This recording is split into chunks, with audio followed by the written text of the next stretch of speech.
நிறைய நேரங்களில் நம்மளுடைய செயல்கள், நம்மளுடைய தவறுகளை பார்த்து நம்ம வருத்தப்படுவோம். இது சாதாரணமாக ஒரு சின்ன வேலையை நான் செய்யாமல் விட்டேன் அப்படின்ற ஒரு வருத்தத்திலேருந்து, லைஃப்பில் இவ்வளோ நாள் நான் வந்து பெரிய முயற்சிகள் எடுக்காமல் விட்டுட்டேன், நான் ஒழுங்காக படிச்சிருக்கலாம், ஒரு ஆப்பர்ச்சுனிட்டியை சரியாக யூஸ் பண்ணியிருக்கலான்னு சொல்லி நம்ம வாழ்க்கையில் அங்கங்கே வந்து நம்மளுடைய தவறுகளை நினச்சி நம்ம வருத்தப்படுவோம்.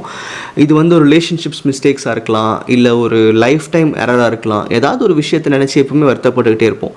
இந்த மாதிரி தன்னுடைய செயலை நினச்சி நம்ம வருத்தப்படும் போது, அதை ரெக்ரெட்டுன்னு சொல்லுவோம் இல்லையா, அதை நம்ம கண்டினியூ பண்ணும்போது நம்ம கான்ஷியஸ்குள்ளே நிறைய சைக்கலாஜிக்கல் சேஞ்சஸ் நம்மளே க்ரியேட் பண்ணுறோம். இது நிறைய வகையில் நம்மளை பாதிக்குதுன்னு சொல்லணும். வருத்தம்ன்றது நம்மளுடைய உணர்வுகளில் முக்கியமாக நெகட்டிவான ஒரு விஷயம். அது செல்ஃப் ரெக்ரெட் அப்படின்றது நம்மளுடைய செயல்களை, நம்ம தவறுகளை நினச்சி நம்ம வருத்தப்படுறதுன்றது ரொம்பவே நெகட்டிவான ஒரு விஷயம்.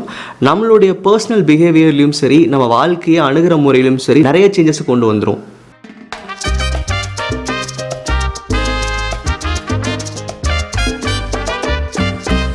இந்த வீடியோவில் செல்ஃப் ரிக்ரெட் மூலமாக நம்ம கான்ஷியஸ் எவ்வளோ தூரம் பாதிக்கப்படுது, நம்ம நினைக்கிற விஷயங்கள் இதனால் எப்படி தடப்படுதுன்னு தான் பார்க்க போகிறோம். அடுத்த வீடியோவில் இந்த பர்டிகுலர் ப்ராப்ளம்லேருந்து எப்படி வெளியே வருது, நம்ம கான்ஷியஸ் எப்படி திரும்ப ஃபைன் டியூன் பண்ணுறதுன்றதை பார்க்கலாம். உங்களோட ஃபெயிலியர்ஸ் நினச்சி, உங்களுடைய தவறான செயல்கள் நினச்சி நீங்கள் அதிகமாக வருத்தப்படும் போது உங்களுடைய எண்ணம் அந்த காலகட்டத்திலே நின்றுது. அதுலேருந்து நீங்கள் மூவ் ஆக மாட்டீங்க. அதாவது ஸ்டாக்னட் ஸ்டேட்டுன்னு சொல்லுவோம் இல்லையா, எந்த ஒரு முயற்சியும் எடுக்காமல், அடடா நான் பண்ண ஒரு இந்த செயல் வந்து பெருசாக நடக்கலை, இதில் வந்து எந்த ஒரு முயற்சி நான் பண்ணியும் வந்து வெற்றி அடையலைன்னு சொல்லி நீங்கள் வருத்தப்பட்டு அங்கேயே நிற்கும்போது உங்கள் வாழ்க்கை அடுத்த கட்டத்துக்கு போகிறத அப்படியே ஸ்டாப் பண்ணுறீங்க.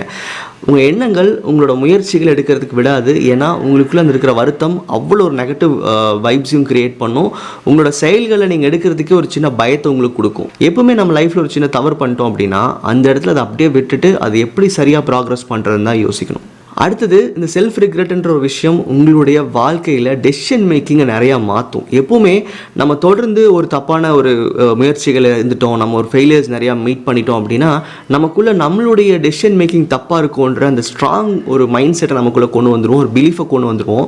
அடுத்தது முக்கியமானது, உங்களுடைய டெசிஷன் மேக்கிங் ஸ்கில்ஸ், அதாவது முடிவெடுக்கும் தன்மையை அது மாற்ற ஆரம்பிச்சிடும். அதிகமாக வருத்தப்பட்டீங்க தினமும் அப்படின்னா நீங்கள் வந்து ஒரு டெசிஷன் மேக்கிங்க்கு இன்னொருத்தர் டிபெண்ட் பண்ண வேண்டியதாக இருக்கும். ஏன்னா உங்கள் கான்ஷியஸ்குள்ளே அப்படி ஒரு பிலீஃப் கிரியேட் ஆகும். என்னென்னா, என்னால் சரியான முடிவுகள் எடுக்க முடியாது, நான் எடுக்கிற முடிவுகள் எப்பவுமே தவறாக தான் இருக்கும், அப்போ நான் இன்னொருத்தர் நம்பி தான் நான் வந்து எந்த ஒரு செயலையும் செய்யணும்னு சொல்லி உங்களுடைய டெசிஷன் மேக்கிங்கை வந்து இன்னொருத்தர் கொடுத்துருவீங்க. இது கண்டிப்பாக உங்களோட கான்ஷியஸ் லெவலில் ஒரு பெரிய நம்பிக்கை இல்லாதனம், ஒரு செல்ஃப் பிலீஃப் கூட இல்லாத ஒரு ஸ்டேட்டில் உங்களுக்கு கொண்டு போய் விட்டுருன்னு சொல்லலாம்.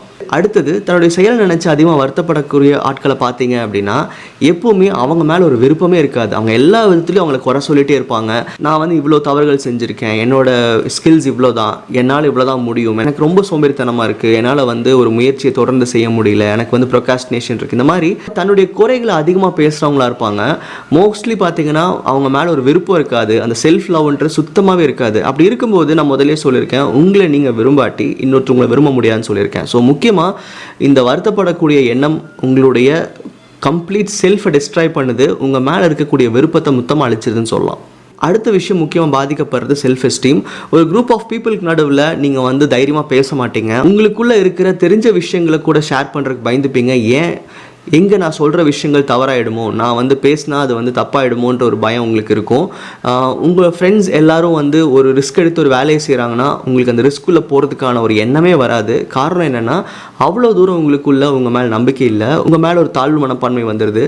ஸோ உங்களுடைய தவறுகள் அங்கங்கே நடக்கும்போது அதை அங்கேயே இக்னோர் பண்ணிவிட்டு அதுக்கப்புறம் உங்களோட முயற்சிகளை எப்படி சரியாக போகணும்னு யோசிக்கணுமே தவிர, எப்போது நீங்கள் அந்த வருத்தப்படக்கூடிய எண்ணமில் ரொம்ப நீங்கள் ஸ்டாக்னட் ஆகிறீங்களோ கண்டிப்பாக உங்கள் லைஃப் வந்து நிறைய இடங்களில் சேஞ்ச் ஆகுதுன்றது நீங்கள் புரிஞ்சுக்கலாம். இது வரைக்கும் சொன்னது நீங்கள் நேரடியாக பாதிக்கக்கூடிய விஷயங்கள். இன்டைரக்டாக அப்படி பார்க்கணும் அப்படின்னா, உங்களுடைய கான்ஷியஸ்குள்ளே பெர்மனெண்ட்டாக ஒரு நெகட்டிவ் பிலீஃபை நீங்கள் உருவாக்குறீங்க. ஒரு சின்ன வயசில் ஒரு முயற்சி பண்ணி நம்ம தப்பாக இருக்கோம், அது இன்றைக்கு வரைக்கும் அந்த செயல் நம்ம செய்ய மாட்டோம். சின்ன வயசில் உங்களோட செயல் வந்து யாரோ ஒருத்தரை பாதிச்சிருக்கலாம், இன்றைக்கு வரைக்கும் அதுக்கான ரெக்ரெட் உங்கள் கான்ஷியஸ்குள்ளே இருந்துகிட்டே இருக்கும், நான் இந்த மாதிரி தப்பு பண்ணிட்டேன் அப்படின்னு. அப்போது உங்கள் கான்ஷியஸ்குள்ளே பெர்மனெண்ட்டான நெகட்டிவ் பிலீஃப்ஸை க்ரியேட் பண்ணுறதுக்கு இந்த வருத்தப்படக்கூடிய செயல் வந்து ரொம்பவே வந்து காரணமாக இருக்கும். ஸோ இந்த ஃபீலிங் சம்மந்தப்பட்ட விஷயங்கள், கோபம், சந்தோஷம், பயம், இதுக்குள்ளே பார்த்தீங்கன்னா வருத்தம்ன்றது வந்து ரொம்பவே ஸ்ட்ராங்கான நெகட்டிவ் இம்பேக்ட்ஸ் உங்களுக்கு கொடுக்கக்கூடியது. ஸோ இன்றைக்கு வரைக்கும் உங்களுடைய கான்ஷியஸ்குள்ளே ஏதாவது ஒரு ரெக்ரெட்ஸ் இருந்துச்சு, அதை நான் வந்து ரொம்ப ப்ரிசர்வ் பண்ணி வச்சுருக்கேன், நான் திரும்ப திரும்ப நினைக்கிறேன், அதை நினச்சி சில பேர் அழுக கூட செய்வாங்க. ஸோ அந்த மாதிரி ஒரு complete regret state of mind இருக்கீங்க அப்படின்னா அடுத்த வீடியோ நீங்கள் கண்டிப்பாக பார்க்கணும். உங்கள் கான்ஷியஸ்குள்ளுக்கு ரெக்ரெட் எப்படி நீங்கள் வெளியே கொண்டு வருது, அதன் மூலமாக உங்கள் லைஃப் எவ்வளோ பெட்டர் ஆகுன்றதை டிஸ்கஸ் பண்ணலாம். நன்றி.